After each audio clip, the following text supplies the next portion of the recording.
Russian President Vladimir Putin said Saturday that Moscow will view any attempt by other countries to establish a no-fly zone over Ukraine as active participation in the armed conflict. We hear calls to impose a no-fly zone over Ukraine, he said, during a meeting with flight attendants from Russian airlines, according to the New York Times. It is impossible to do from Ukrainian territory, it can only be done from the territory of other states. But any moves in such direction will be seen by us as participation in an armed conflict by the country that will create threats to our servicemen, Putin cautioned.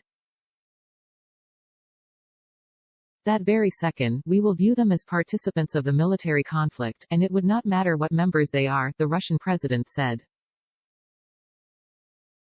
While Ukrainian President Volodymyr Zelenskyy has pushed NATO to impose a no-fly zone over his country, NATO has said a no-fly zone could provoke widespread war in Europe with nuclear-armed Russia. Putin pledged that the realization of demands to do so would bring catastrophic results not only to Europe but to the whole world and called Western sanctions against Russia akin to a declaration of war.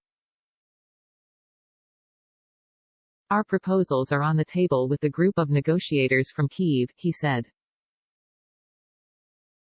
Hopefully, they will respond positively to that. In addition, Putin reportedly said Ukraine could potentially lose its statehood if its leaders continue to resist Russia's military invasion. The current leadership needs to understand that if they continue doing what they are doing, they risk the future of Ukrainian statehood, he warned. If that happens, Putin added, they will have to be blamed for that.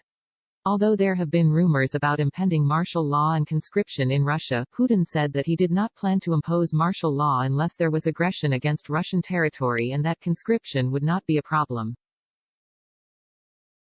Only professional military servicemen take part in this operation, officers and contract soldiers, Putin said. Not a single conscript takes part in it, and we don't plan to send them there. He expressed full confidence in his military's ability to solve all tasks, with everything being done according to a plan. Since the start of the invasion, the UN Human Rights Office said it has confirmed the deaths of 351 civilians. The Geneva-based office said that another 707 civilians were injured between Feb.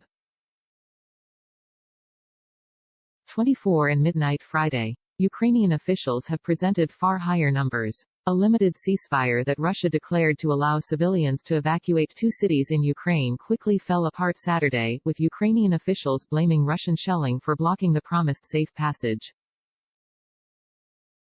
The number of people fleeing the country has reached 1.4 million. The Associated Press contributed to this report.